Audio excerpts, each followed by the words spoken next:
अपने संकल्पों को राष्ट्र के चरणों में समर्पित करना ये अवसर है।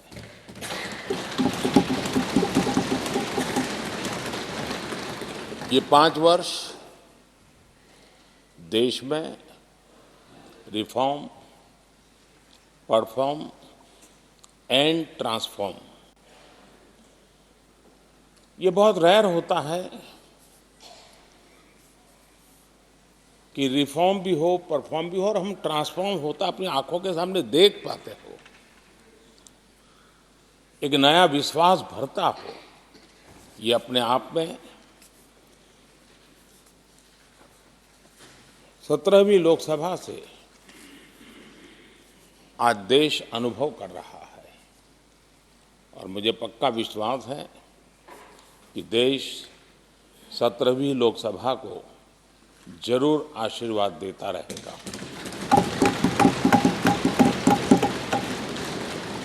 इन सारी प्रक्रियाओं में सदन के सभी माननीय सदस्यों का बहुत महत्वपूर्ण रोल रहा है, महत्वपूर्ण भूमिका रही है और ये समय है कि मैं सभी माननीय सांसदों का इस गृह के नेता के नाते भी और आप सबके एक साथी के नाते भी आप सबका अभिनंदन करता हूं।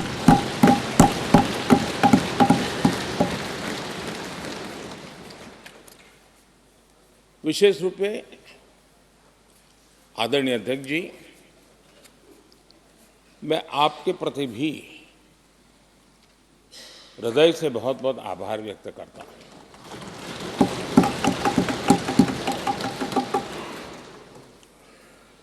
पांचों वर्ष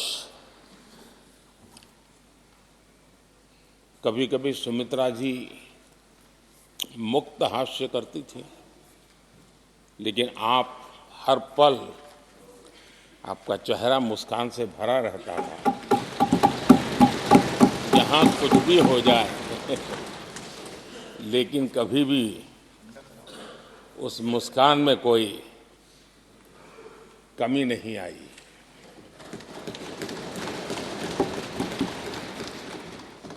अनेकविध परिस्थितियों में आपने बहुत ही संतुलित भाव से और सच्चे अर्थ में निष्पक्ष भाव से इस सदन का मार्गदर्शन किया, सदन का नेतृत्व किया। मैं इसके लिए भी आपकी भूरी भूरी प्रशंसा करता हूं।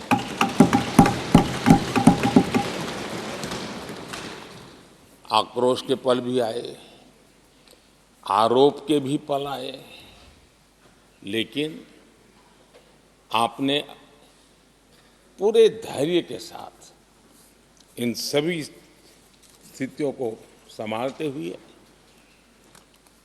और एक सूझबूझ के साथ आपने सदन को चलाया, हम सबका मार्गदर्शन किया। इसके लिए भी मैं आपका आभारी हूं। आदरणीय सभापति जी, इस 5 वर्ष में इस सदी का सबसे बड़ा संकट पूरी मानव जात ने झेला।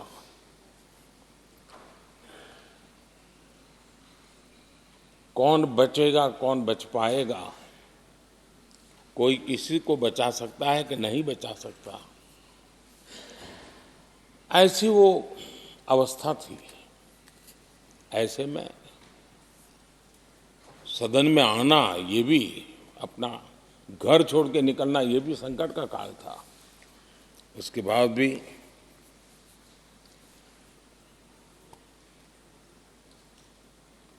जो भी नई व्यवस्थाएं करनी पड़ी, आपने उसको किया। देश के काम को रुकने नहीं दिया। सदन की गरिमा भी बनी रहे और देश के आवश्यक कामों को जो गति देनी चाहिए वो गति भी बनी रहे और उस काम में सदन की जो भूमिका है वो रत्ती भर भी पीछे न रहे।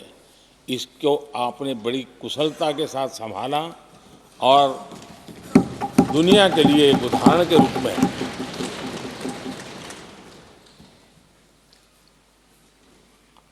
आदरणीय सभापति जी, मैं माननीय सांसदों का भी इस बात के लिए आज एक बार आभार व्यक्त करना चाहता हूं कि उस कालखंड में देश की आवश्यकताओं को देखते हुए सांसद निधि छोड़ने का प्रस्ताव माननीय सांसदों के सामने रखा और एक पल के विलंब के बिना सभी माननीय सांसदों ने सांसद निधि से मुक्त।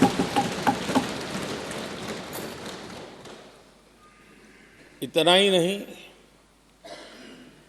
एक देशवासियों को पॉजिटिव मैसेज देने के लिए अपने आचरण से समाज को एक विश्वास देने के लिए सांसदों ने अपनी सैलरी में से 30% कटौती का निर्णय सबने खुद ने किया, ताकि देश को भी विश्वास हुआ कि ये सबसे पहले छोड़ने वाले लोग हैं।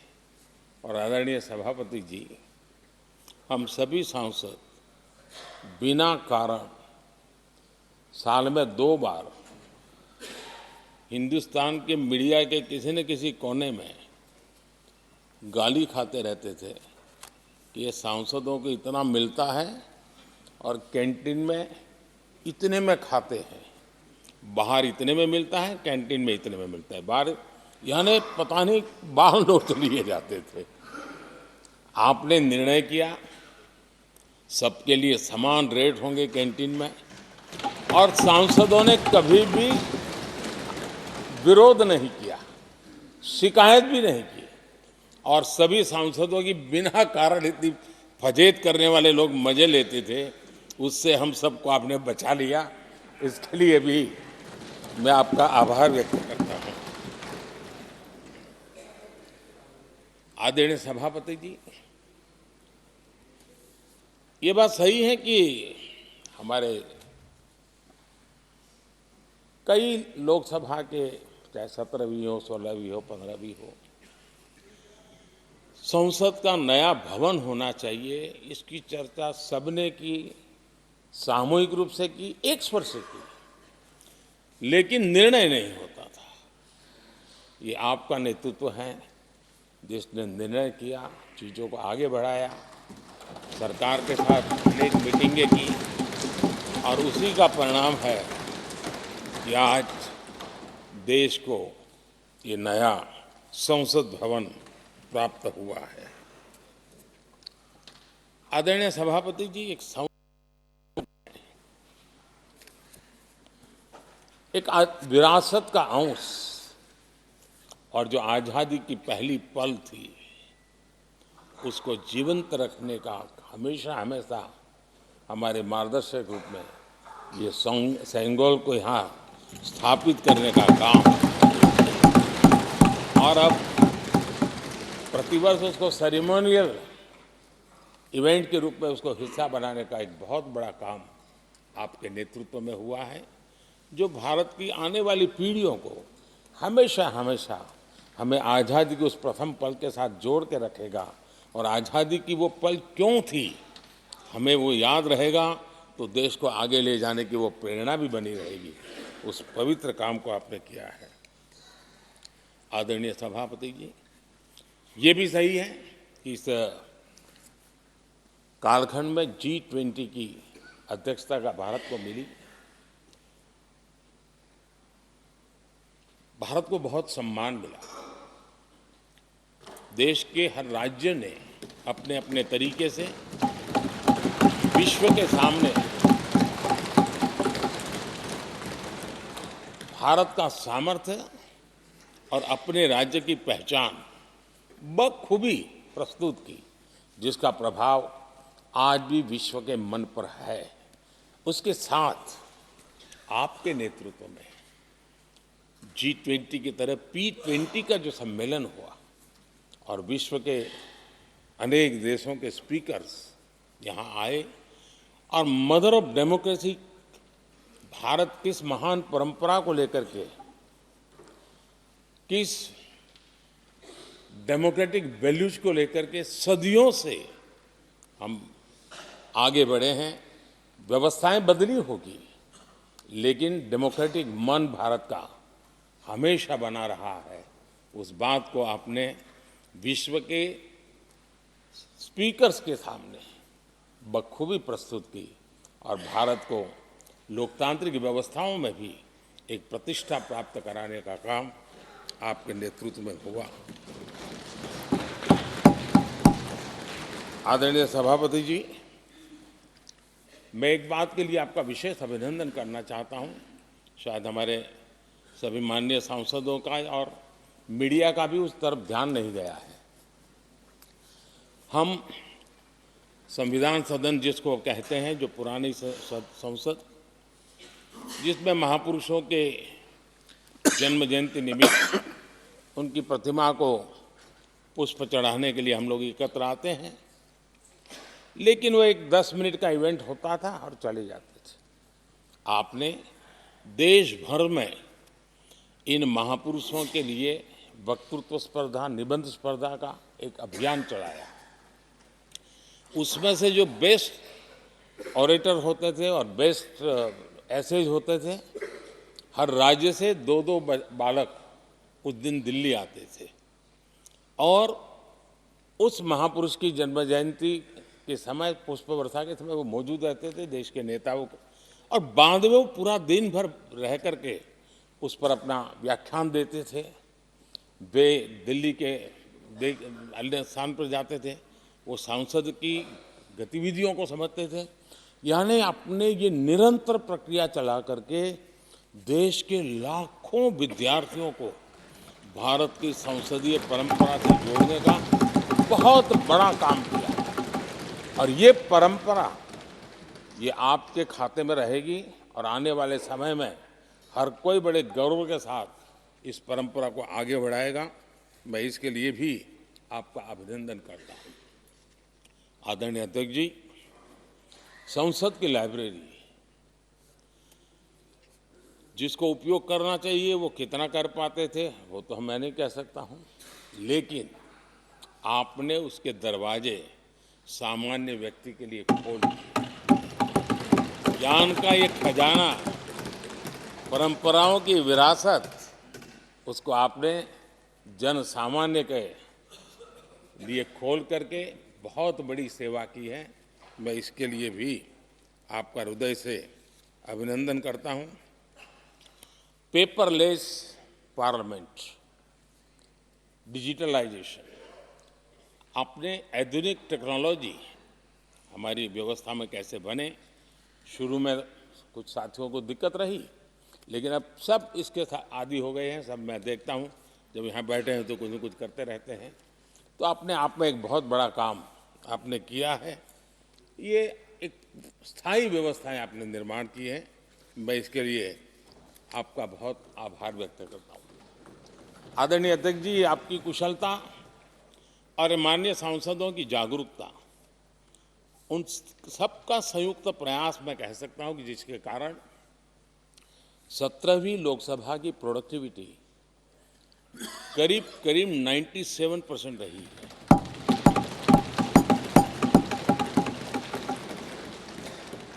97% प्रोडक्टिविटी अपने आप में प्रसन्नता का विषय है, लेकिन मुझे विश्वास है कि आज जब 17वीं लोकसभा की हम समाप्ति की तरफ बढ़ रहे हैं, तब एक संकल्प लेकर के 18वीं लोकसभा प्रारंभ होगी कि हम हमेशा 100% से ज़्यादा प्रोडक्टिव वाली हमारी कार्यवाही करेंगे और उसमें भी 7 सत्र 100% से भी ज़्यादा प्रोडक्टिविटी वाले रहेंगे। ये भी, और मैंने देखा आपने रात रात बैठ करके भी हर सांसदों के मन की बात को आपने सरकार के ध्यान में लाने का भरपूर प्रयास किया। मैं इन सफलता के लिए सभी माननीय सांसदों का और सभी फ्लोर लीडर्स का भी हृदय से आभार और अभिनंदन व्यक्त करता हूं। पहले सत्र में, 17वीं लोकसभा के पहले सत्र में दोनों सदन ने 30 विधेयक पारित किए थे। ये अपने आप में रिकॉर्ड है।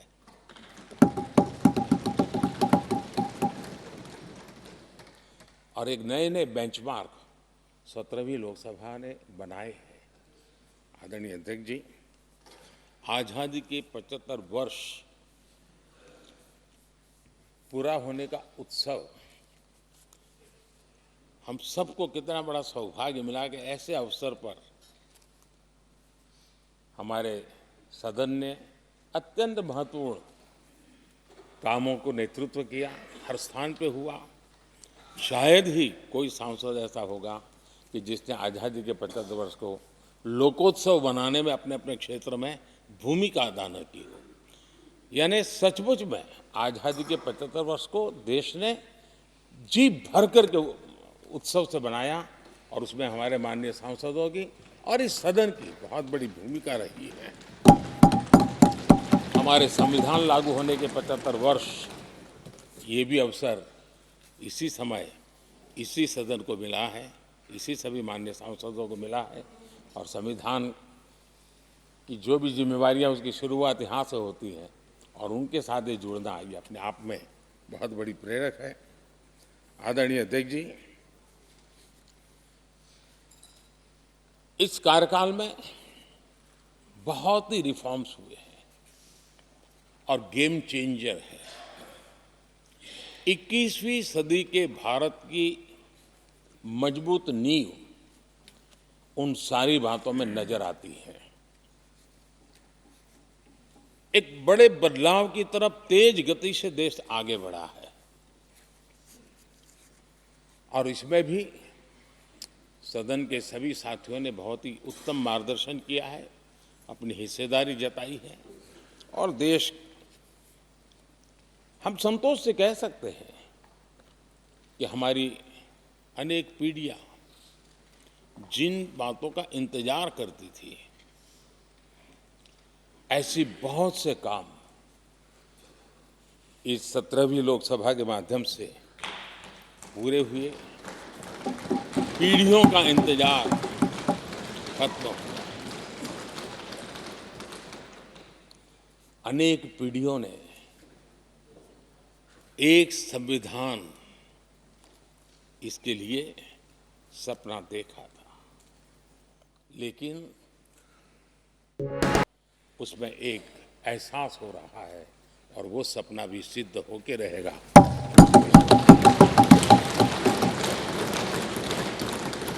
हम 75 साल तक अंग्रेजों की दी हुई दंड संहिता में जीते रहे। हम गर्व से कहेंगे देश को, नई पीढ़ी को कहेंगे, आप अपने पोते पोती को कह सकेंगे गर्व से कि देश 75 साल भले दंड संहिता में जिया, लेकिन अब आने वाली पीढ़ी न्याय संहिता में जिएगी। और यही सच्चा लोकतंत्र है। आदरणीय अध्यक्ष जी, मैं आपका एक बात के लिए और अभिनंदन करना चाहूंगा कि नया सदन, इसकी भव्यता वगैरह तो है ही, लेकिन उसका प्रारंभ एक ऐसे काम से हुआ है जो भारत की मूलभूत मान्यताओं को बल देता है, और वो नारी शक्ति वंदन अधिनियम। जब भी इस नए सदन की चर्चा होगी तो नारी शक्ति वंदन अधिनियम, इसका जिक्र होकर के, यानी एक, और भले ही वो छोटा सत्र था लेकिन दूरगामी निर्णय करने वाला सत्र था। इस नए सदन की पवित्रता का एहसास उसी पल शुरू हो गया था, जो हम लोगों को एक नई शक्ति देने वाला है। और उसी का परिणाम है कि आने वाले समय में जब बहुत बड़ी मात्रा में यहाँ हमारी माताएं बहनें बैठी होगी, देश गौरव की अनुभूति करेगा।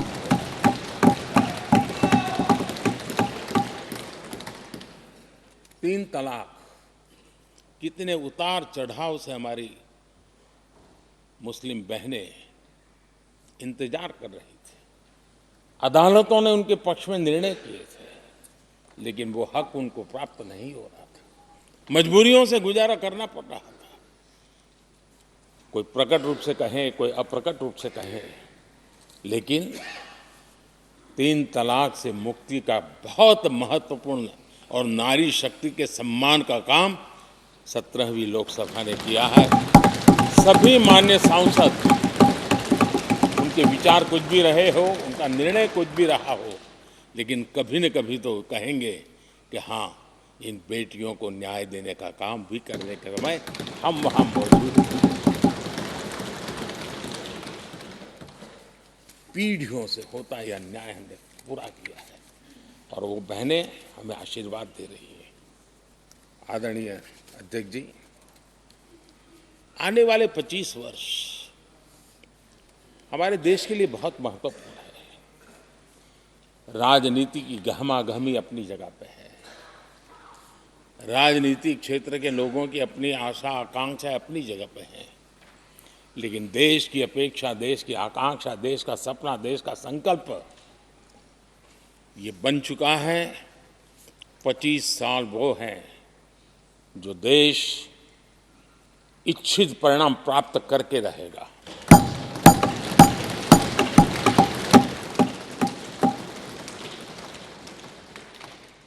उन्नीस 1930 में जब महात्मा गांधी जी ने दांडी की यात्रा की थी, नमक का सत्याग्रह था, घोषणा होने के पहले लोगों को सामर्थ्य नजर नहीं आया था। चाहे स्वदेशी आंदोलन हो, चाहे सत्याग्रह की परंपरा हो, चाहे नमक का सत्याग्रह हो, उस समय तो घटनाएं छोटी लगती थी, लेकिन 1947 वो 25 साल का कालखंड, उसने देश के अंदर वो जज्बा पैदा कर दिया था। हर व्यक्ति के दिल में वो जज्बा पैदा कर दिया था कि अब तो आज़ाद होकर रहना है। मैं आज देख रहा हूं कि देश में वो जज्बा पैदा हुआ है। हर गली मोहल्ले में हर बच्चे के मुंह से निकला है कि 25 साल में हम विकसित भारत बना के रहेंगे। इसलिए ये 25 साल मेरी देश की युवा शक्ति के अत्यंत महत्वपूर्ण कालखंड है और हम में से कोई ऐसा नहीं होगा जो नहीं चाहता होगा कि 25 साल में देश विकसित भारत न बने। हर किसी का सपना है। कुछ लोगों ने सपने को संकल्प बना लिया है, कुछ लोग शायद संकल्प बनाते देर हो जाएगी, लेकिन जुड़ना हर एक को होगा।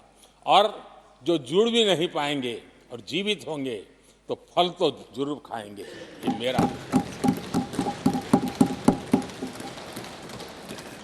आदरणीय अध्यक्ष जी, ये 5 वर्ष युवाओं के लिए बहुत ही ऐतिहासिक कानून भी बने हैं। व्यवस्था में पारदर्शिता लाकर युवाओं को नए मौके दिए गए हैं। पेपर लीक जैसी समस्या जो हमारे युवाओं को चिंतित करती थी, हमने बहुत ही कठोर कानून बनाया है ताकि उनके मन में जो सवाल या निशान था और उनको व्यवस्था के प्रति उनका गुस्सा था, उसको एड्रेस करने का सभी माननीय सांसदों ने देश के युवाओं के मन के भाव को समझ करके बहुत ही महत्वपूर्ण निर्णय किया है। आदरणीय अध्यक्ष जी, ये बात सही है कि कोई भी मानव जात अनुसंधान के बिना आगे नहीं बढ़ सकती है। उसको नित्य परिवर्तन के लिए अनुसंधान अनिवार्य होते हैं और मानव जात का लाखों साल का इतिहास गवाह है कि हर काल में अनुसंधान होते रहे हैं, जीवन बढ़ता चला गया है। तो एक नया शस्त्र हमने उसके हाथ में दिया है जिसके आधार पर वो अपने भविष्य को बनाने के लिए इसका सही इस्तेमाल भी करेंगे। और digital personal data protection act, ये हमारी 21वीं सदी की पीढ़ी को और दुनिया के लोगों को भी भारत के इस एक्ट के प्रति रुचि बनी हुई है। दुनिया के देश उसका अध्ययन करते हैं, अपने अपना नई नई व्यवस्था अनुकूल करने के लिए प्रयास कर रहे हैं। और डाटा का उपयोग कैसे हो, उसकी भी उसमें गाइडलाइंस है। अनेक प्रकार से प्रोटेक्शन का पूरा प्रबंध करते हुए इसका सामर्थ्य कैसे आए, जिस डेटा को लोगों गोल्ड माइन कहते हैं, न्यू ऑयल कहते हैं, मैं समझता हूँ वो सामर्थ्य भारत को प्राप्त हो। और भारत इस शक्ति के इसलिए विशेष है क्योंकि विविधताओं से भरा हुआ देश है। हमारे पास जिस प्रकार की जानकारी और हमारे साथ जुड़े हुआ डेटा जो जनरेट होता है, सिर्फ हमारा रेलवे पैसेंजर्स का डेटा कोई देख ले, दुनिया के लिए बहुत बड़ा संशोधन का विषय बन सकता है। उसकी ताकत को हमने पहचान करके इस कानूनी व्यवस्था को दिया है। आदरणीय अध्यक्ष जी, जल थल नभ, इस सदियों से इन क्षेत्रों की चर्चा चली है, लेकिन अब समुद्री शक्ति और स्पेस की शक्ति और साइबर की शक्ति, ये ऐसी त्रिविध शक्तियों का मुकाबला करने की आवश्यकता खड़ी हुई है। और विश्व जिस प्रकार के संकटों से गुजर रहा है और विश्व जिस प्रकार के विचारे प्रभाव पैदा करने का प्रयास कर रहे हैं, तब इन क्षेत्रों में हमें सकारात्मक सामर्थ्य भी पैदा करना है और नकारात्मक शक्तियों से अपने आप को, हर चुनौतियों को चुनौती लेने का सामर्थ्य भी बनाना है।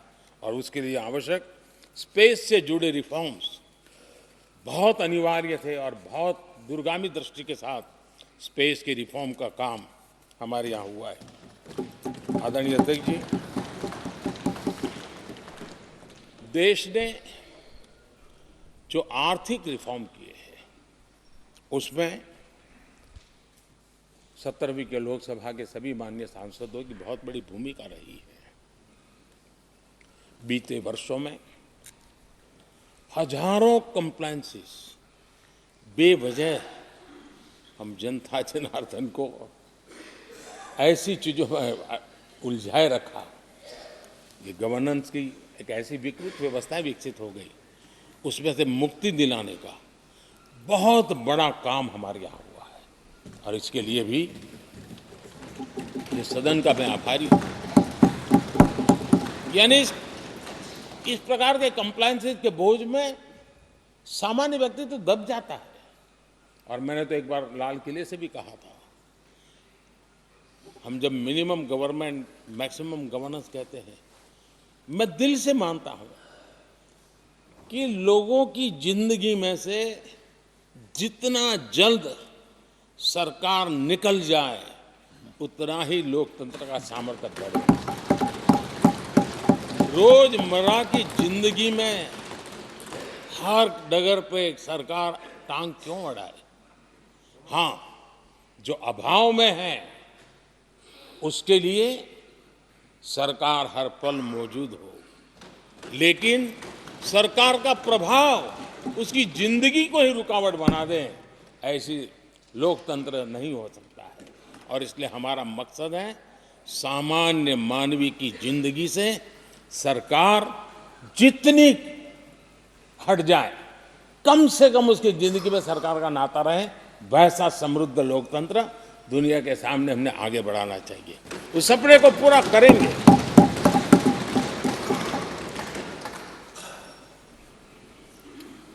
आदरणीय अध्यक्ष जी, companies act, limited liability partnership act, 60 से अधिक गैर जरूरी कानूनों को हमने हटाया है। ईज ऑफ डूइंग बिजनेस, इसके लिए ये बहुत बड़ी आवश्यकता थी, क्योंकि अब देश को आगे बढ़ना है तो बहुत सारी रुकावटों से बाहर आना पड़ेगा। हमारे कई कानून तो ऐसे थे, छोटी छोटे कारणों से जेल में भर दो बस।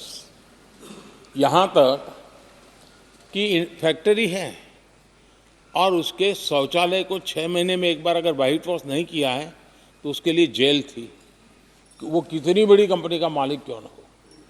अब ये जो एक प्रकार की जो अपने आप को बड़े लेफ्ट लिबरल कहते हैं, उन लोगों की आइडियोलॉजी, और देश में ये तुमारशाही का जमाना, उन सारों से मुक्ति दिलाने का हमें भरोसा होना चाहिए भाई।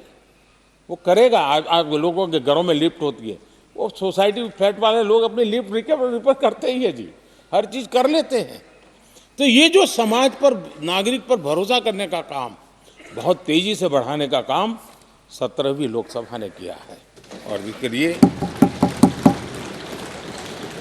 जन विश्वास एक्ट, मैं समझता हूं 180 से ज्यादा प्रावधान डीक्रिमिनलाइज करने का काम किया है। जो मैं कहा छोटी छोटी बात में जेल में डाल देना, ये डीक्रिमिनलाइज करके हमने नागरिक को ताकत दी है। वो इसी सदन ने किया है, यही माननीय सांसदों ने किया है।